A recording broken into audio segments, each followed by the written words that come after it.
He panicked because he could feel her gaze stuck to his head. He knew that she was toying with him and leading him somewhere unpleasant.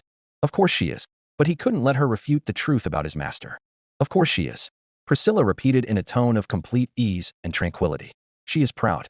She is royal. She is noble. Everything you are not.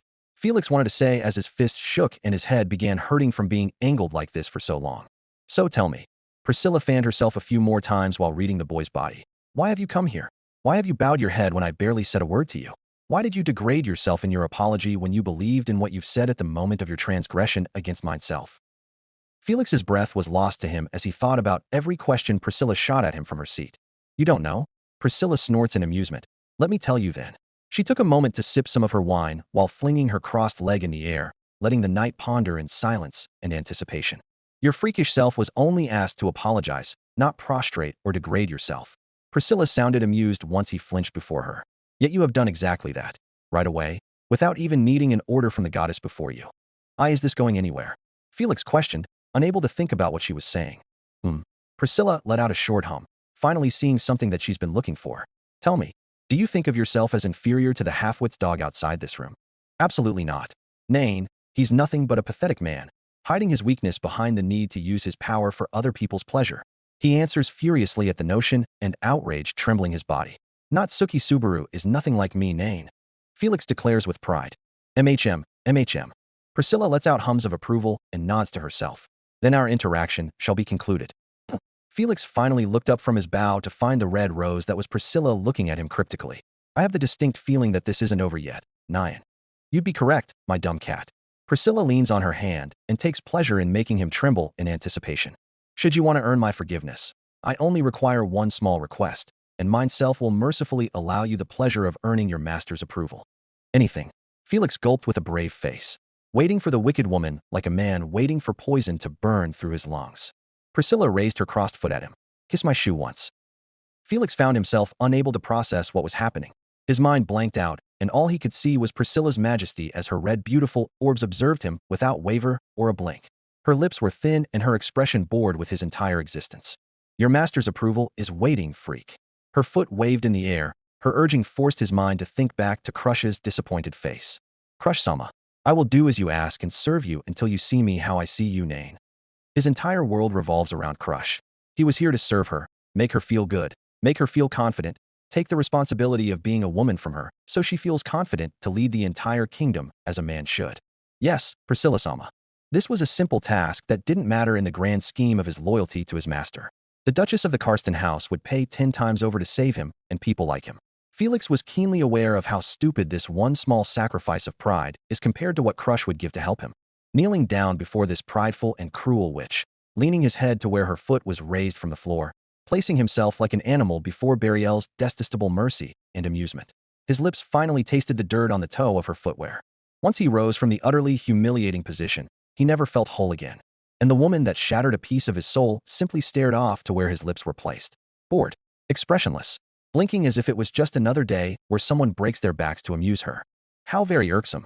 Once her foot lowered to the floor, she started wiping away the spot he'd sacrificed his heart to kiss. Felix felt like he wanted to cry. The half-elf sleeping pet has more integrity in his finger than your entire existence. Priscilla shot Felix with her cruel words.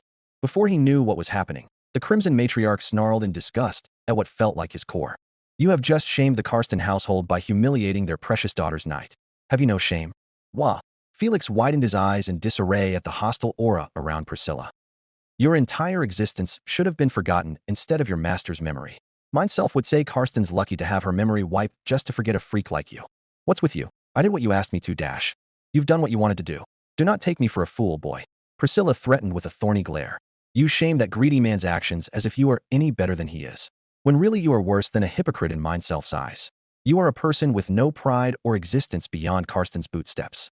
Do not believe yourself to be anything other than that when you speak about the sleeping man.